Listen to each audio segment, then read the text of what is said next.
And then how do we measure it the other place? So stop here on that. Beautiful. So this notion that it's not just about donors, although they're important too, but really understanding performance measurement as a management tool to motivate employees, volunteers, and understand how you can use this culture of measurement as a continuous learning kind of philosophy within the organization. Exactly. Beautiful. So let me pick up from where Errol and Dr. left off in terms of, I mean, at the end of the day, non-profit organizations are mission-based organizations. They're mission-based organizations, and they're often set up by people that have idealistic views of the world. And sometimes those ideals can be quantified, sometimes they can't. You know, how can you quantify even a life-based organization necessarily if you're not just talking about incarceration or death penalty? You know, there are some areas that you see as basic human rights. So, and this can change over time. You know, what we see as a human right today, we had to have lots of pioneers, you know, 50, 60, 100 years ago, who had no data to go on. It was just enough people and they're willing to pay back. So that distinction, I think, is important. And I do feel that sometimes, even though I just said, you know, monitoring evaluation is fantastic, it's very important, it's the heart of my organisation. There is, I think, a looming like tyranny of evidence-based. The tyranny of measurement. Yeah. There is a tyranny of measurement, especially tyranny of quantitative measurement. You know, before you even get to RCTs, where most of the stuff that we talked about today, and I'm sure there are a couple of examples of other stuff, but it's mainly about quantitative measures, which is great because, you know, it appeals to everyone, you can add it up, and it means the same thing to everyone. But, you know, often the work that we do, it can't be quantified. Now, we do need to recognise that. And yes, you know, internally, the monitoring evaluation that most non-profits do is because the donors are behind them to do it. And, you know, I don't know of any donor that says, can I see your past donors reports? You know, nobody says, what have you done before? Or can I compare them to charts? So there isn't really that feeling. So we end up often regurgitating, you know, we collect data, but we just, you know, collect data on what we've already collected and say, this is what we're doing. You end up spending money where you may not necessarily need to. And that, I think, is one of the challenges that we're always talking about. How do you compromise the need for, you know, to allocate resources to evaluation when, in fact, if you know that what you believe that you're doing is a good job, may actually be taken away from reaching more people, or not even just reaching more people, taken away from increasing the quality of your programs, which is probably going to increase your impact and so on and so forth. So that's just one thing I want to mention. The final thing I want to mention is around, although we talk about evaluation monitoring, one of the things that I think, not just us, but a lot of organisations in the Western world as well, is this whole notion of efficiency and financial efficiency, financial effectiveness. It's so difficult. You know, say we spend, I don't know, $1 million TL on a program for children, and then we divide that $1 million TL by the number of children we reach. But there are, in fact, so many things that we actually, so many resources that we're using or maybe we're leveraging that go into making that program work. It may be volunteers, it may be, I don't know, we quantify it, it may be policy, it may be a policy environment, maybe a whole range of things that you have difficulty in quantifying. So coming up with a number saying, oh, so, you know, this program costs 20 TL per child, may not really be that reliable. And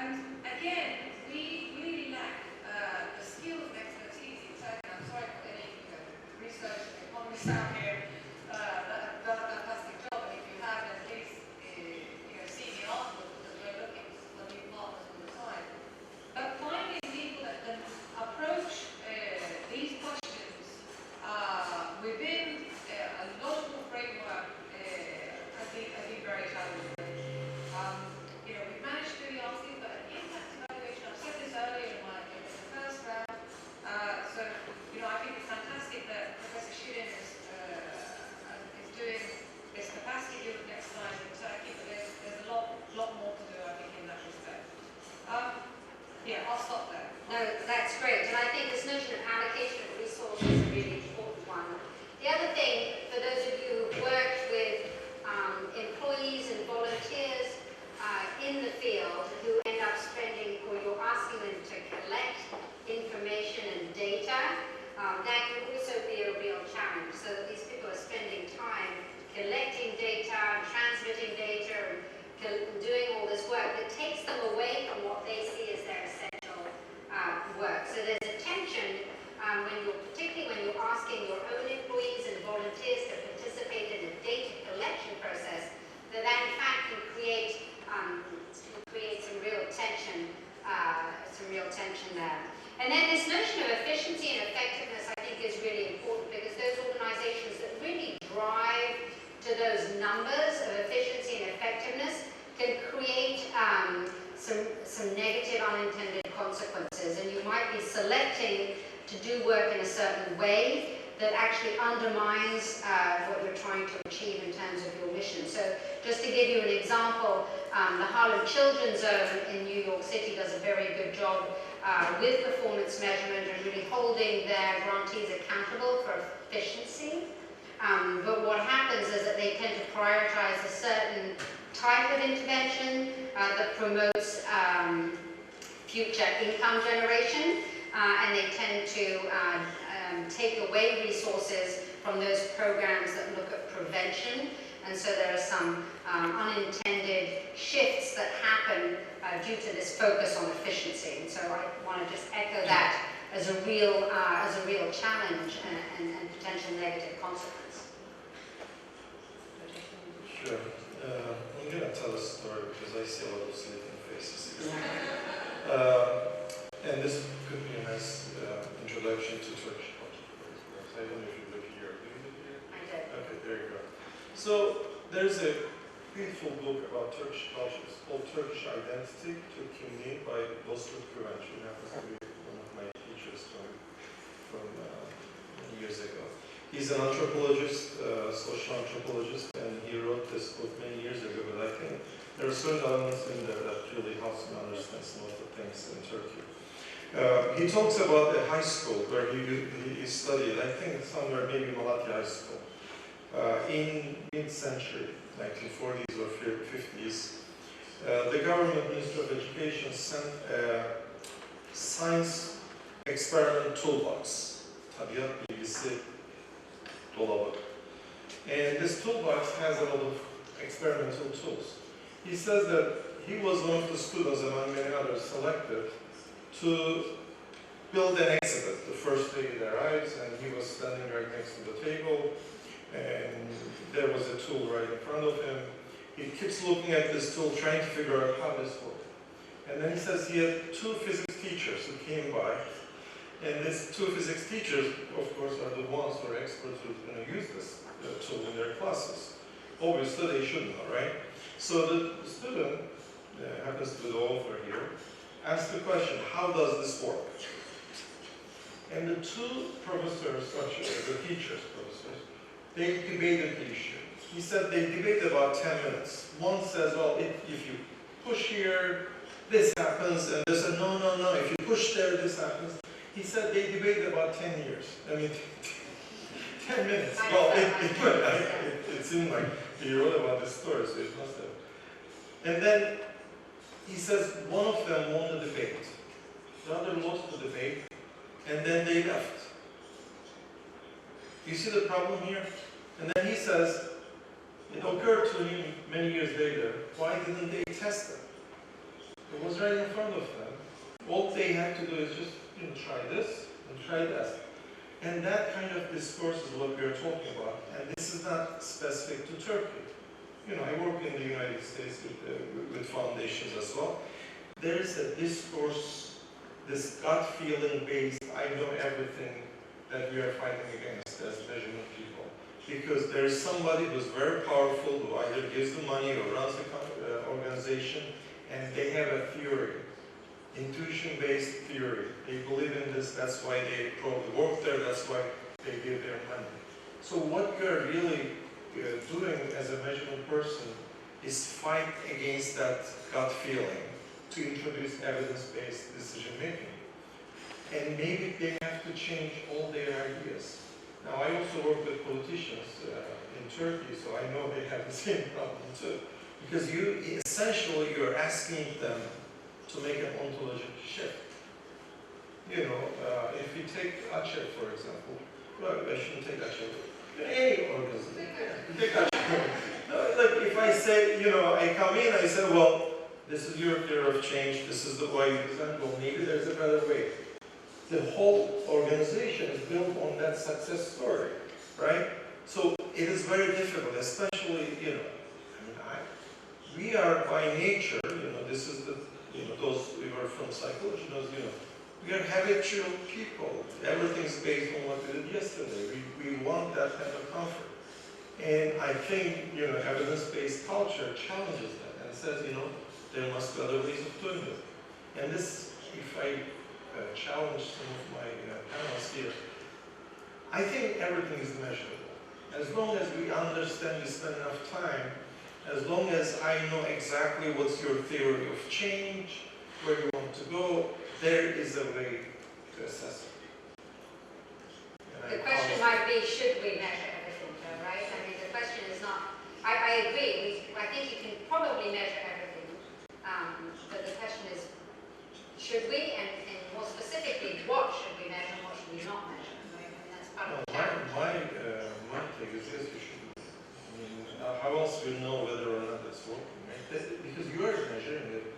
That gut feeling reaction comes with, there's a first impression effect, if I may go further. The first impression effect is so powerful, but that's also measured. Like, when I showed up here, I'm sure you measured me, right?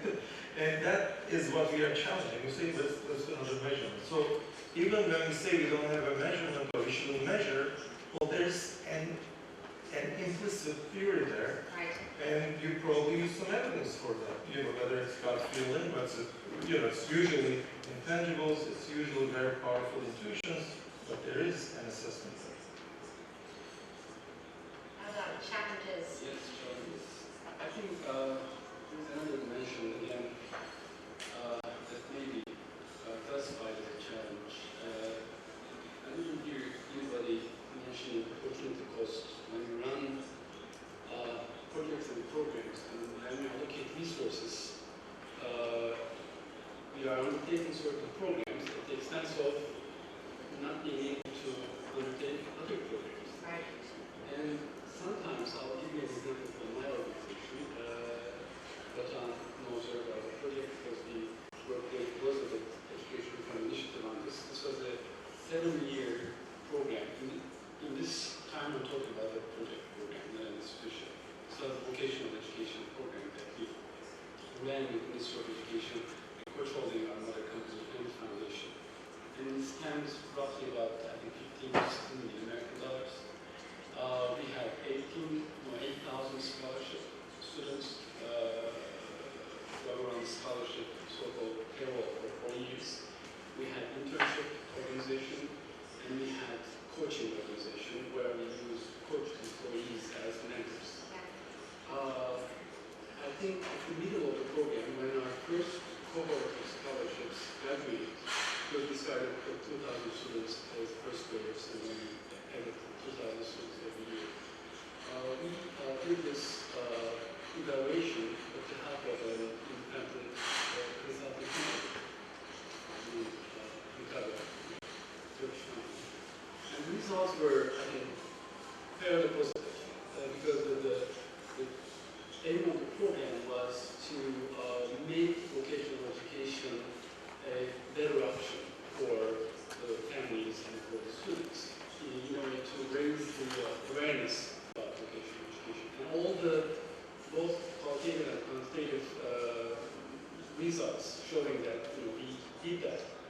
But we never questioned, could there be any other projects or programs with the same amount of money, and the same amount of employees, and the same amount of time producing better results? I know this is a very hypothetical question, and sometimes you just don't ask such kind of questions, but from our perspective, or my perspective as a president of the foundation, when we spend really substantial amounts of money, I think this is the kind of questions that we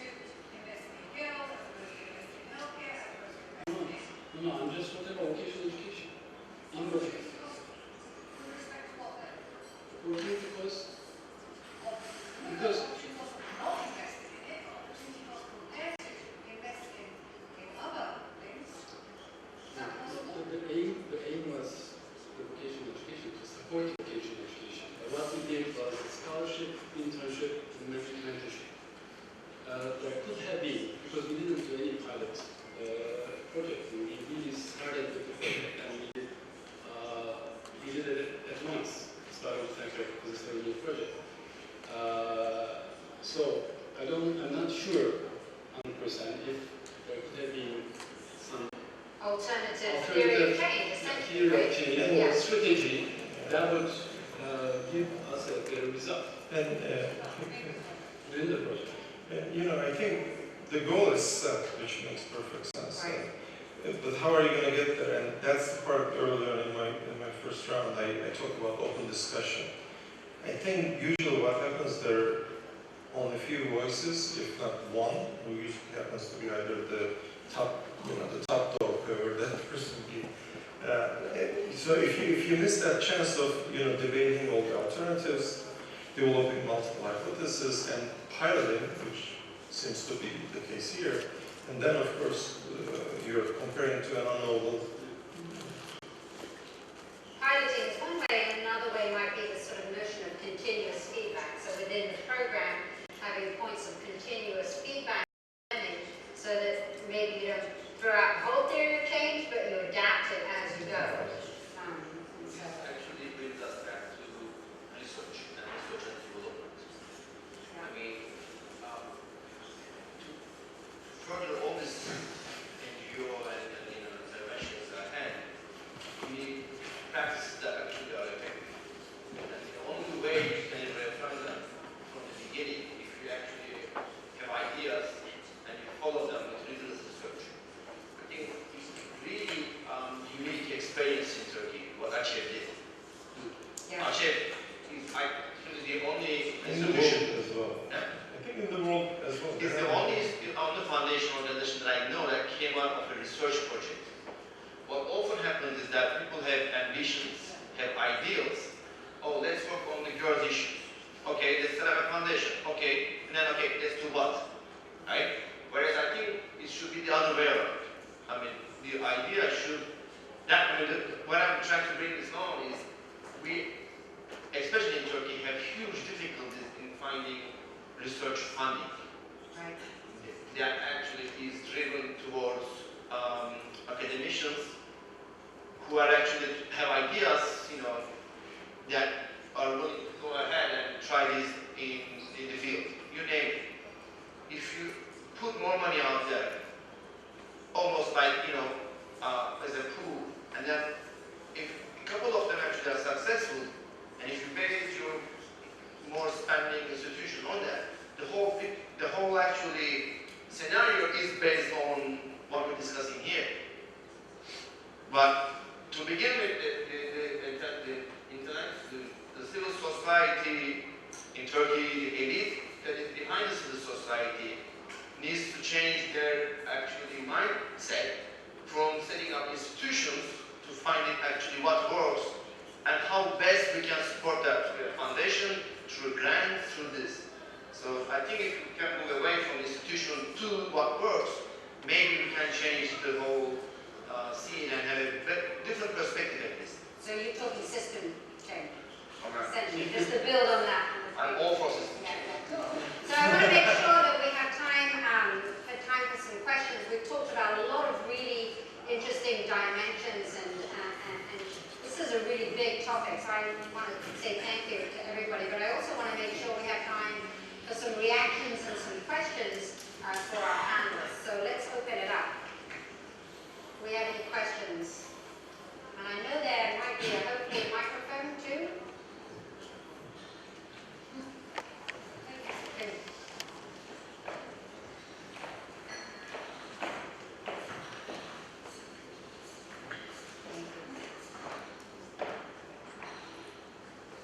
So actually this is more like a comment or reaction, I would say.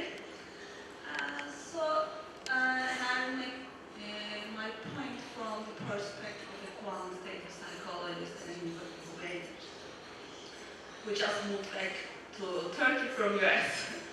So I see that the focus, most of the focus in here today was on how to spend the money and to use impact evaluation to detect the impact, the outcome, the change in the outcome. But there, the problem evaluation is also used to refine the problem, the content of the problem. So let me give you the example example from mediation analysis that I'm working on. For example, in the mediation analysis, which is a quantitative process analysis that I'm working on, by quantifying, by measuring your variables, you can just find out that some of the things that you are trying to change in your beneficiaries may not be the ones changing the actual outcome. And some of them are just the ones that are working. For example, let's say you are trying to change the outcome of like intentions to use drugs. And you may see that your program may be trying to change social norms in high school, and your program may also be trying to change the resistance skills of the high school students. But at the end, you may discover that only changing the social norms work, and changing the resistance skills do not really have an effect. And thus you can change the content of the program, and instead of spending the money on changing that process variable that doesn't work, you can just spend the money on the other one and maybe reach more people. So at the end, what I see is that the money you spent on that impact evaluation just, comes back to you. So that's like, basic equation.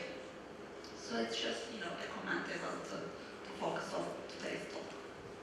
Yeah, and I think we've been talking also about learning and improvement of programs as one of the dimensions and one of the goals, right, of performance measurement. And Julie and I have a colleague that uses the phrase prove and improve as two important objectives of performance measurement. Any reactions to this? Yeah. So, why do you think that we made that much of an emphasis on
this as well as IDA, but the government's capacity, also with regards to data collection and statistical analysis, the way it's presented is a big obstacle.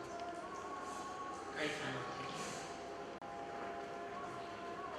Great. Any quick final words? I don't want to leave it as a negative because I feel like it's actually, I think, yes, it's challenging to do, but I forget who said it. Just because it's hard to do doesn't mean we shouldn't do it. The benefits certainly outweigh the costs if it's, particularly when you incorporate it in learning and improving of programs. So some final closing words, maybe, advice and maybe I think overall we have to be more sincere and candid. All of our constituents, in Turkish, you don't have two different words for failure and successful. I mean, sometimes you need to fail so that you learn from your failures and actually you try to do better the next time. That whole culture of you either make it 10 in the first place or don't at all, in the culture which is driven by the test the test culture in the education system, is actually a huge bottleneck because the review and evaluation can give us actually evidence that might seem that actually we have done something wrong in the first place, which then will translate into an opportunity. And we have done actually back in our teacher training program. We did invest a lot in terms of money, resources, and everything. And at the end of the day, half of the teachers never showed up, and even showed up for the training. Right? And there was a lot of learning in there. A lot of learning. So what matters is actually we have to be really sincere and candid about learning from our failures and incorporate them into the next phase of product service development, intervention, and so on. Great, thank you. Yeah, I mean, I think that it really does start with the organisation. If it can be a more internalised process, I think either and it, just as there is the policy changes, you need political will. And I think with organisations to ensure that evaluation monitoring will be leadership will, because that leadership will, whether it's at the executive management level or the board level, is going to inform and guide what kind of resources will be allocated to that. And, the board may not necessarily be they may not be as aware as the staff of the intricacies of this program, but it's up to the management to actually educate the board on this as well. Wonderful. I think there are, if I see it as a distribution, there are two challenges. One of the challenge which is, I think, growing with the internet and everything, there's too much data. And so there's a difficulty of reading that using the, especially in the United States, that's where we are with school system. There's just too much. And and some of the reports I see in Turkish about impact evaluation also had the same problem because the World Bank, IMF, I think they kind of corrupted the whole assessment system. 500 pages of report nowadays. And that's the problem. So part of the reason why there's disdain for measurement is decision makers find it very difficult to build any decision on that particular data because data is everywhere. So it's not useful. So I think we need the connectors, people who are on both sides of the equation, so they know the challenges and expectations. So that's one of the problems. Turkey doesn't have that problem as much yet. But our problem here is, which is going to be repeating what I said earlier, to convince people that measurement and assessment matter. I think there are organizations and the companies as well. Some of the people are very aware of it, so those are the best people for us because we need them as customers. But on the other hand, most of the companies, overwhelming majority of non-profits, schools, universities, etc., they don't believe that it matters. And so your first task is to convince them it matters. And in that regard, like going back to the elections in UK, I mean, there are actually 4 elections. So, UK, Israel, United States midterm elections. That polling companies were wrong. larger degree. So there's something happening, I think. There's a larger effect than the social desirability. The social desirability, I think we can get around it. There's enough methods out there. There's something happening with the online, offline sampling, etc. But we will catch up. The larger issue is that if you didn't have that poll, you would be clueless. So at least we have a Some benchmark. data is better than this. Yeah, which goes back to measurement error. I mean, yes, there is an error. Of course there is an error. And measurement is not just, and this could be middle schools, measurement is not just statistics. You know, I teach a class called mixed methods. That's where things are. You know, there are certain things that you cannot really ask people to check off boxes like that you can statistically summarize. That you have to talk to them. And I think we're talking about both of them as good evidence, and we don't have to prioritize one over it. Last word? Nothing to So thank you very much to all our panelists for being with us today. Thank you.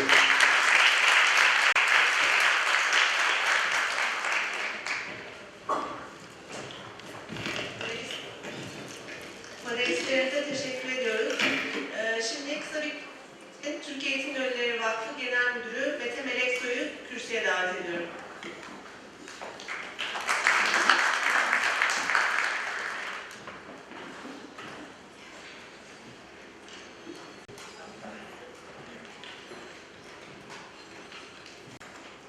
Değerli katılımcılar, dostlar, öncelikle Uluslararası Nirun Şahingiray Forumu'nu mümkün kılan bütün insanlara ve kurumlara büyük bir teşekkür ediyorum.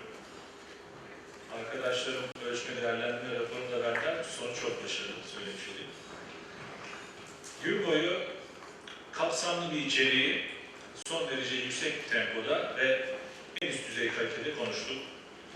Şunu anladık ki açık görüşlülük, nasıl daha etkin olunacağına duyulan merak ve bulguların paylaşılması değerlendirmenin olmazsa olmazları. Tabii en başta neyi başarmak istediğimizi bilmek gerekiyor. Ancak ondan sonra başarının ve etkinin ölçümünün yapılması anlamlı. Bunun için de azami ölçüde katılımcı ve şeffaf bir yönetim tarzını benimsiyoruz. İzleme değerlendirme çalışmalarından bir öğrenme kültürü yaratılabilirse, hatalardan ders almanın yanı sıra yeni kararlar, yeni adımlar için sağlam bir zemin hazırlanmış oluyor. Biz STK'lar duygu yoğun bir iş yapıyoruz, kalpten yapıyoruz. Fakat matematiğin, ölçümün bu duygu dünyasına girişinden endişe duymamak gerek. Kağıt üstündeki sayılar bence aslında canlı. O sayılar sahada, gerçek hayatta birebir hikayeleri, yaşanmışlıkları ve yaşanabilecekleri ifade ediyor. Burada hepimizin heyecanı insanlık için evrensel ölçekte olumlu bir değişim yaratabilmek. İşte izleme değerlendirme, gerçek değişimi yaratanlarla zaten kıt olan kaynakları israf edenleri net biçimde ayrıştırıyor. Bu anlayışla bir değişim önderine son sözü vereceğiz. Nirun Şahingiray Uluslararası Forumu'nun kapanış konuşmasını 33 yılı aşkın ulusal ve uluslararası değerlendirme deneyimine sahip olan, dünyada bu konunun önde gelen bir ismi yapacak. Dr. Deborah Ragg. Dr. Ragg, Kaliforniya Üniversitesi'nden doktorasını almasından 2011 yılına dek geçen sürede halk sağlığı, özellikle de AIDS ile küresel mücadele programlarında izleme değerlendirme yöneticiliği yapmış, uluslararası değerlendirme standartlarının belirlenmesinde kilit görevler üstlenmiştir. 2012'den bu yana ise Birleşmiş Milletler Değerlendirme Grubu Başkanlığı'nı yürütmektedir. Birleşmiş Milletler tarihinde bir ilk olan ve Aralık 2014'te Genel Kurul'da oy birliğiyle kabul edilen değerlendirme kapasitesinin geliştirilmesi kararının çıkmasına öncülük etmiştir. Doktor Alp, sizi kürsüye davet ediyorum.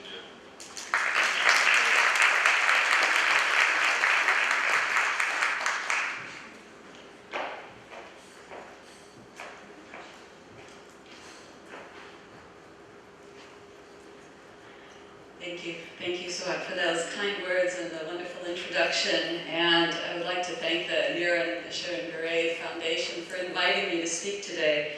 I have the unenviable position of being the last speaker after a day full of excellent, brilliant comments. This last panel especially, I can relate to some of these political challenges that our civil society and foundations face are very similar to what we're facing in the UN. I just wish I could take this whole day, this whole panel, home with me to New York and replicate it there. It's such a breath of fresh air to be hearing people honestly debate the issues of evaluation, recognizing its challenges, its potential benefits and pitfalls, and thinking of different ways to do that, but accepting that we must do it. I can tell you often in the political debates in the UN in New York, among our delegates in the General Assembly and member states, this is not often the case, as many times politics rule. So this has been a wonderful day for me today to get out of New York, out of the UN, and listen to some of these excellent ideas. And our distinguished panelists have brought us, I think, what seems to me to be state-of-the-art approaches in evaluation these days that do reflect the challenges of complexity, the real-world systems analysis, and trying to do a good job in making a difference in the world. So it's been a real pleasure to be a part of that. As Suat said, I have over 33 years doing monitoring and evaluation in different sectors, in different settings, starting out viewing evaluation, learning it as a science, doing double-blind, randomized controlled trials in the School of Medicine in San Francisco, doing the first studies of nicotine chewing gum, and eventually finding the efficacy of that pharmacologic adjunct and seeing it go on to be marketed and sold. So those rigorous randomized days to moving into the Centers for Disease Control and working in public health and working with a worldwide, fast evolving global epidemic in AIDS. And I worked in that for 30 years and learned many different issues for evaluation, different methods that were needed, but really came to understand more of an applied approach, an action-oriented approach, and a mixed method approach to evaluation. But saw evaluation for me become more of a practice and an art. But since joining the United Nations headquarters in New York, I've been doing a lot of advocacy, and I find I really believe still more than ever in the value of evaluation advocacy. So much so that my daughter has said I've become an evangelist. I've become an evaluation evangelist.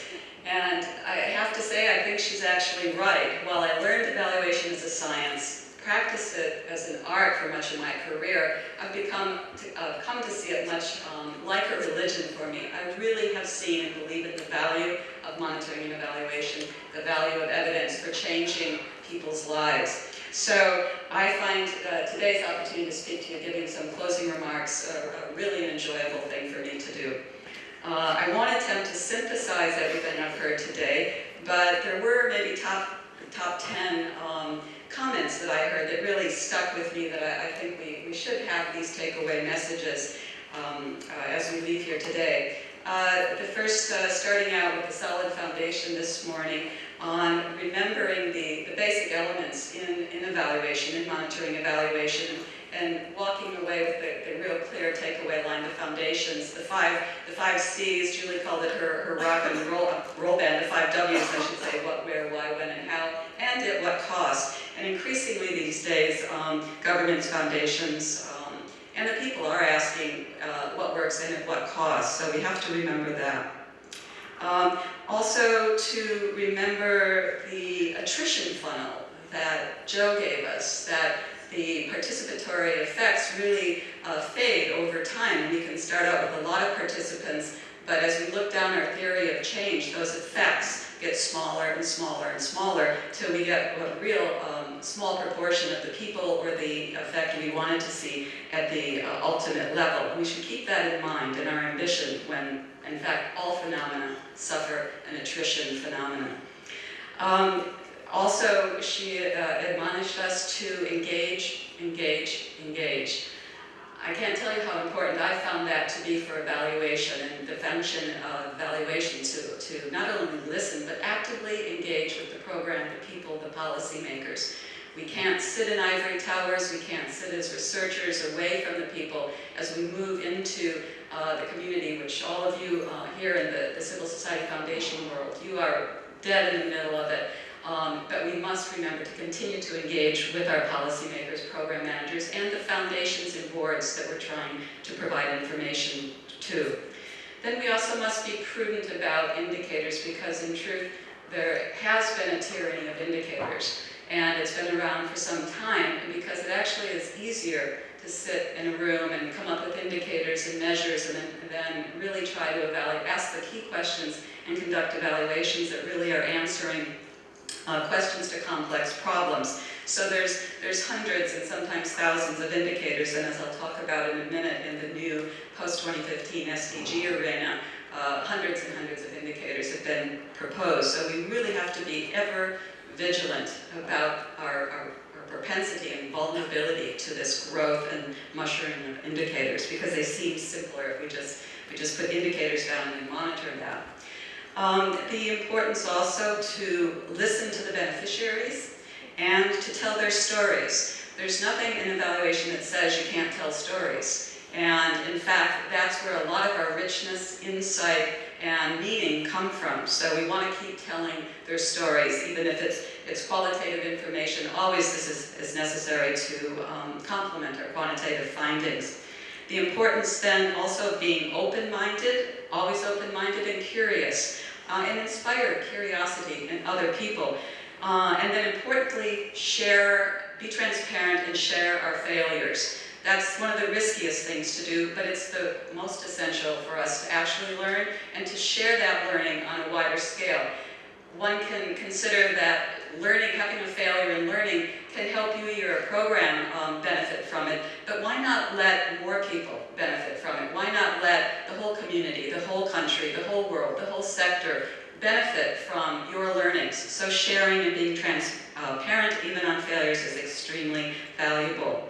Then we heard about collective effectiveness, and I frankly don't think in this arena that there's anything other than collective effectiveness. I think unless you're sitting in research laboratories and looking at very specified single interventions for breakthroughs in medicine or other science, everything is a collective effectiveness question. Everything needs multiple strategies, multiple players, multiple actors over time. It's only together that we achieve effect. It's never going to be one intervention, one group at one point in time. So it's always about the collective effect.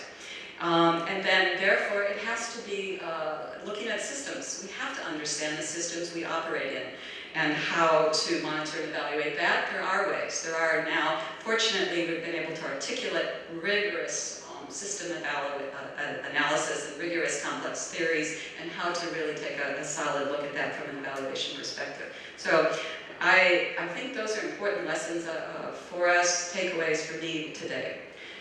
So, but for me in evaluation, I've been asked to talk about what is evaluation like at the UN, both at headquarters and in the field, and what is the role of evaluation in the post-2015 era and in the new Sustainable Development Goals. And also a little bit about 2015, the International Year of Evaluation, symbolized here.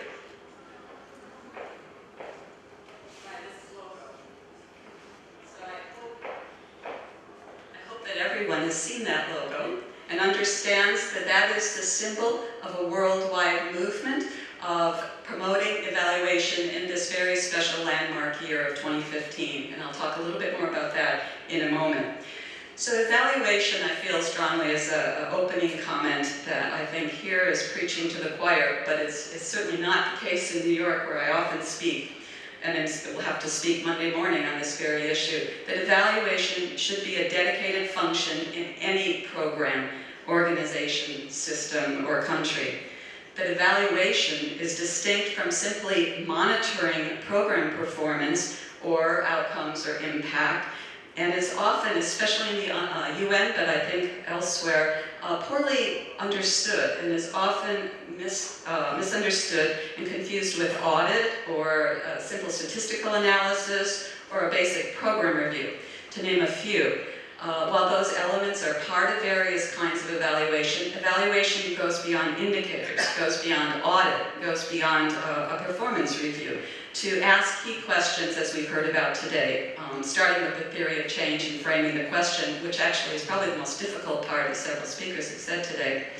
And by adding evaluation and starting with these questions, we will truly answer what policymakers and decision makers need to know to allocate resource, to better implement program, and to make the program improvements that are needed. So in the UN, we often talk about embedded evaluation functions that exist within a UN agency like UNDP, UNICEF, the Office of Drugs and Crime, or Humanitarian Affairs. We talk about their evaluation functions being embedded, and that means that they report to management.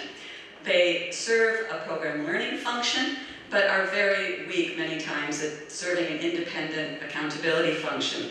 So we also have independent evaluation in some of our offices, though not near enough. And sometimes we have oversight offices, like in the office I was in, that's responsible for oversight and as well as auditing of our programs, where we look independently. We're not in a reporting line to management. We're a reporting line directly to the member states, or in the case of my office, directly to the Secretary General. So we aren't encumbered by program management not liking a report or not wanting to hear a report.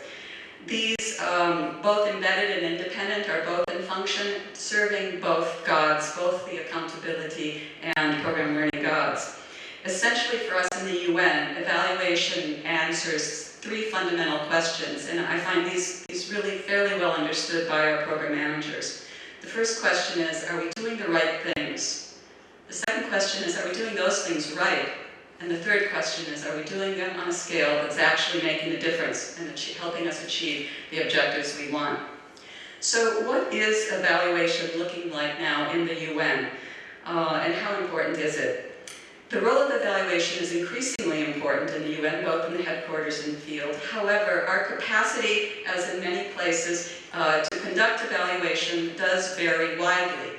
We've recently completed an evaluation on the evaluation function in the UN, as well as our biannual oversight review on the status of evaluation in the UN, and found that while there is increasing opinion that evaluation is important and we should be doing it, and there's been some gains in more and more of our agencies establishing a written policy, there's great variation and a lot of weakness in actually having dedicated budget for evaluation, staff who are trained in evaluation, annual work plans for evaluation that sees that quality evaluations are really done.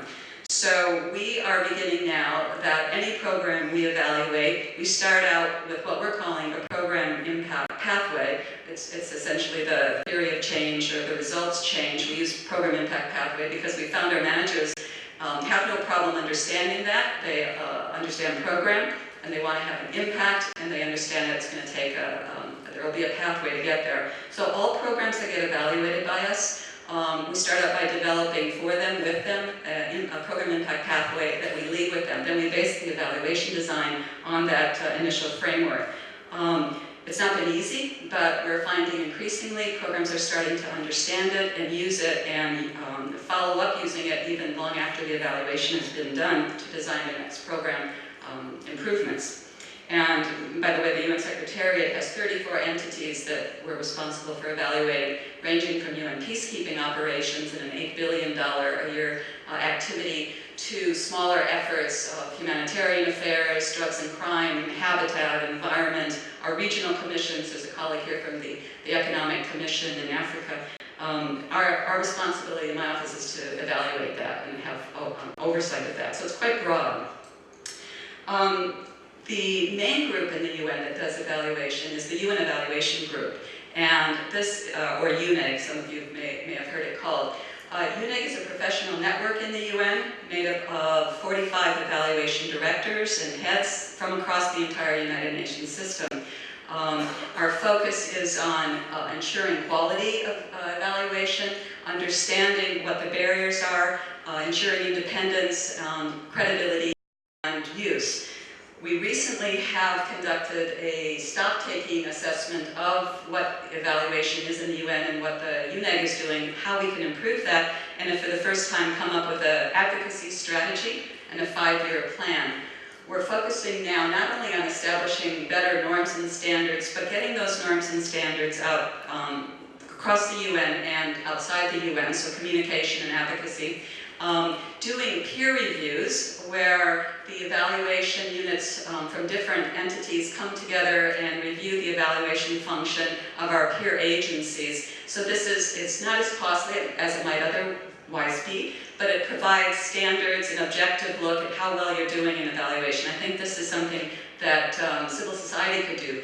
Certain foundations, particularly skilled in evaluation, could get together and provide peer reviews of various foundations and how their evaluation functions were going. And then we're working a lot on the professional core competencies in evaluation. What does it mean to be an evaluator in the UN? How do you review performance? How do you get retained, promoted, etc.? The second area is new for us, and we're starting to focus and get outside of evaluation to work with managers, policymakers, because we want to increase utilization.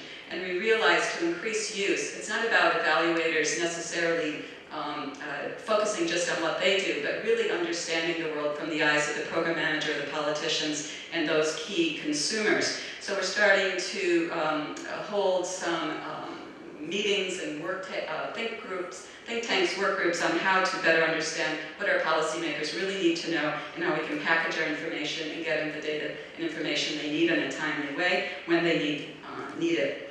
The third area we're working on is advocacy and responding to system-wide initiatives, and this is where the new UN resolution that I shepherded last year and a half, this is where that came out of. We realized to make a difference in the UN, we needed to get outside of our UNEG, outside of our evaluation professional network, and start really interacting with member states. And in so doing, we understood where they were at in terms of understanding evaluation of what was needed. So we began advocating, lobbying, and working with them to establish a first ever standalone resolution on evaluation, specifically national evaluation capacity building, because they felt that was where the real gaps were. So UNEG was instrumental in supporting that through the process the last year, as well as our partners, which is the fourth area UNEG has been increasingly focused on, and that's establishing partnerships and collaboration, both for the evaluators in the UN to increase their professionalization and skills, but also for us to help reach out and now contribute to the global maturation of the field of evaluation, and to work with partners like Eval Partners, that some of you I think are a part of, to see how the UN evaluation function can link with partners outside of the UN, to learn from different groups. We partner also with the OECD DAC evaluation network, from the Multilateral Development Bank's evaluation group, from the humanitarian ALNAP partners. We're partnering more and more because we believe in the power of partnership. So it's with this partnership and the grassroots movement that Eval Partners led that we were able to get then this new evaluation resolution. A resolution in the UN is a very important accomplishment because it's our mandate. It gives us the direction and allows member states to ask agencies to engage in a certain area. And a resolution then will allow funds to be earmarked for that area. Many times they often have an accountability mechanism, and this resolution, it did have that. This accountability mechanism, in this case, asked that the Secretary General report back in 2016 to all member states about the success in implementing this resolution on evaluation capacity building. And then the member states will take stock of where we're at and decide if amendments are needed or what changes need to occur. So there's an accountability mechanism. It does affect agencies, especially in this resolution at the country level, because it's a national evaluation capacity building resolution, meaning that countries now, upon their own initiative, can ask the UN to assist in building evaluation capacity, and the UN is charged to take action. So we're going to be evaluating that over the course of this year and into next year to find out how we're doing in improving this new approach. However, evaluation in the new Sustainable Development Goals era, which for some of you, this is after the Millennium Development Goals, the 15 years of trying to impact those 9 goals, 10 goals. We've now, because 2015 obviously is upon us, and the summit for the MDGs, where we take stock of the final accomplishments, is in September. For the past 2.5 years, the world has already been working on what are we going to do next, and working to develop what is called the Sustainable Development Goals, which will be based on and supersede the Millennium Development Goals. And so where are we at with that, and what role has evaluation played? Well, I can tell you so far, the evaluation function has been a latecomer to the SDG debates. We, at the global level especially, however, the questions I hear member states asking are largely evaluative type questions. So it's very frustrating. They're asking evaluation questions, but they really haven't asked evaluation, the function, or evaluators to be at the table yet, but we're working on that. They're talking about doing a high-level political forum that will take stock every 2 years globally on the progress in evaluating the SDGs, where they'll be asking questions such as, what are the bottlenecks that the countries are facing in addressing the SDGs relevant in their country? Have they identified new challenges and solutions that have not yet previously been understood? How can we strengthen the science, policy, interface, and the use of data? What progress is being made worldwide and by country? Are some countries being left behind? What can we do about that? Do some approaches work better than others? What are we learning, and what mid-course corrections and research shifts do we need to make? So you can see there's evaluative questions in there that will need evaluation studies, and that they won't be fully answered by just looking at statistical indicators. However, the role in evaluation, I think, is even more important at the country level. Since the new paradigm for the SDGs is country ownership, and this represents quite a shift in evolution from the MDGs, it means that the countries will be responsible for not only implementing SDGs, but responsible for follow-up program reviews and reporting back to the people about the progress in implementing them. So how do we promote then evaluation at the country level? We need to see here a better joining of civil society, academia, foundations, the national and subnational governments, the UN, multilateral, bilateral donors. And one of the first steps they can do is have a consensus stock-taking approach. As soon as the SDGs are confirmed in September, and right now it's looking like 16 global targets and over 100 global goals and over 149 global targets that then will be adapted and tailored to each country. So one of the first steps will be to take stock, so in Turkey, for example, to have a national consensus conference determining which of the global goals, which of the global targets, and which of the suggested indicators yet to be specified are going to be relevant here. And what is the collective voice of all of the stakeholders in what's important, how can it be measured, and how can we evaluate key questions we're going to have. So that would be the first step, to take stock. And then to develop a national monitoring and evaluation plan that supports the SDGs relevant for Turkey. That go across sector, go across level, and go across types of agencies and institutions.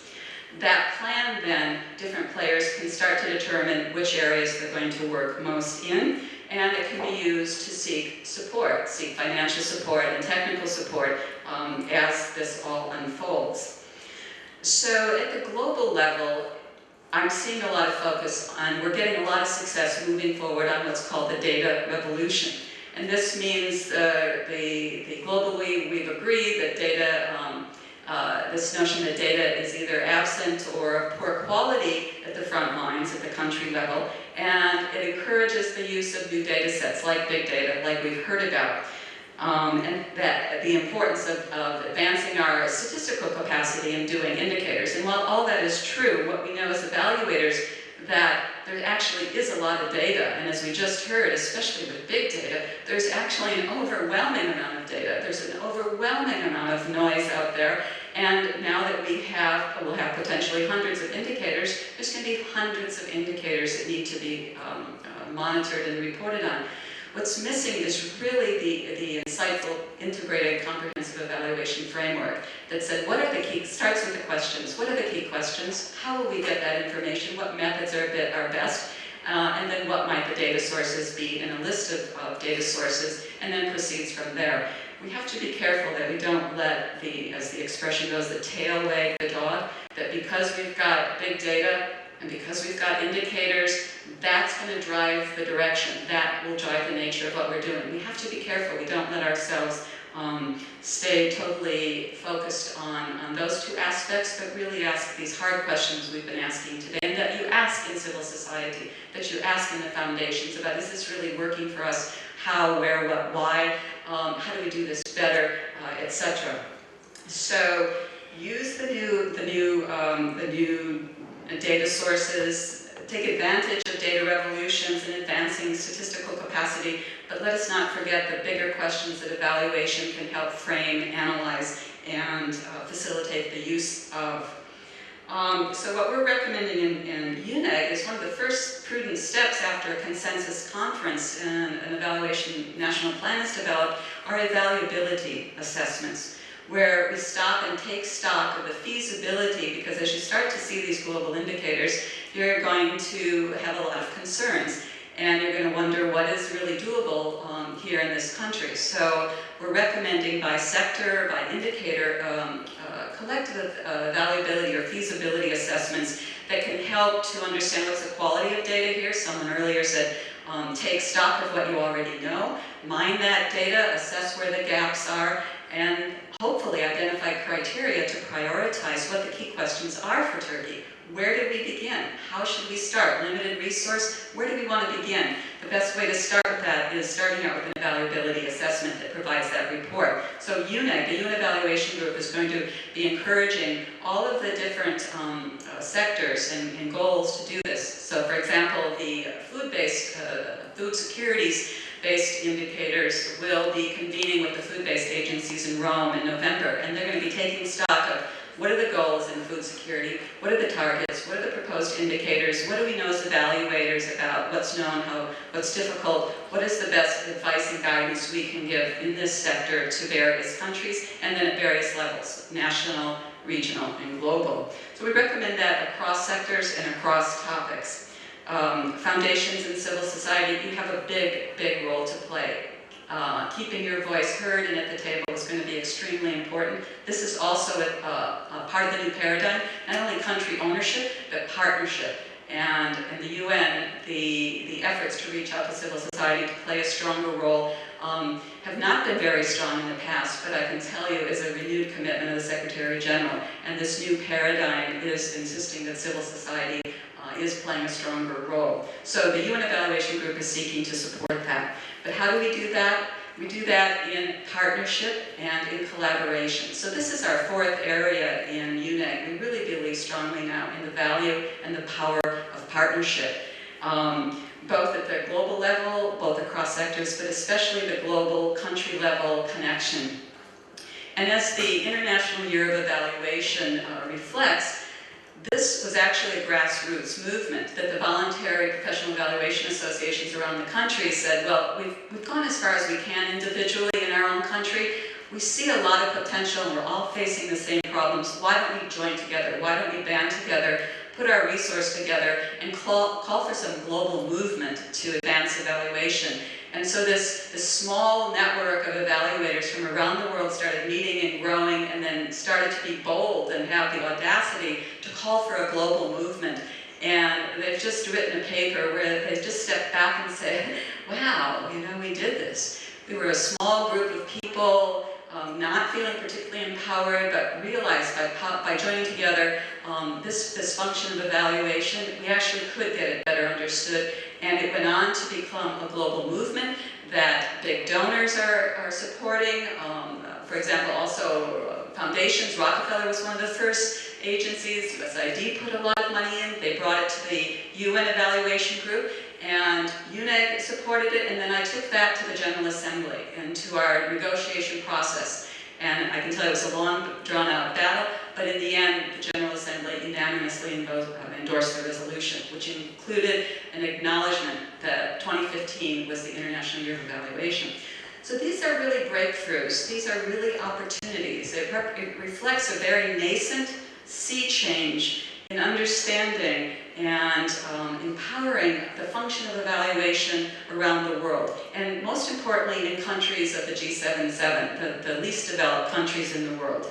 There's starting to be a very nervous but noticeable turn in accepting the value of evaluation, particularly when they see it as something that they can own to evaluate what others are doing to them versus being evaluated by others as to how they're working. So when they feel empowered about it, they start to accept it, listen a bit better what it really is, and start to see it as a tool they can use, not just as what several member states said repeatedly, over the course of the year, that evaluation is what donor countries do to you when they want to cut your funding. So we've turned that notion around with this new resolution through this process, that it actually can be a tool that you can use and you can own. And they've admitted capacity is weak, as we all have acknowledged that, and that if we build capacity, we will better be in the driver's seat to set our own agenda, to know what is and isn't working, and improve country programs for our people. So some of the new efforts here in evaluation you will start to see through Eval Partners are new forums for what we're calling Eval Gender, focusing on women's issues, women's rights. Eval Youth, where we're focusing on the issues of young people, and certainly the Nirun Şahingiray Foundation will be very keen, I think, to be a player with the Eval Youth Global Movement, and Eval SDGs, which will try to start to bring together learnings that we catalyze and we do business differently in this next era.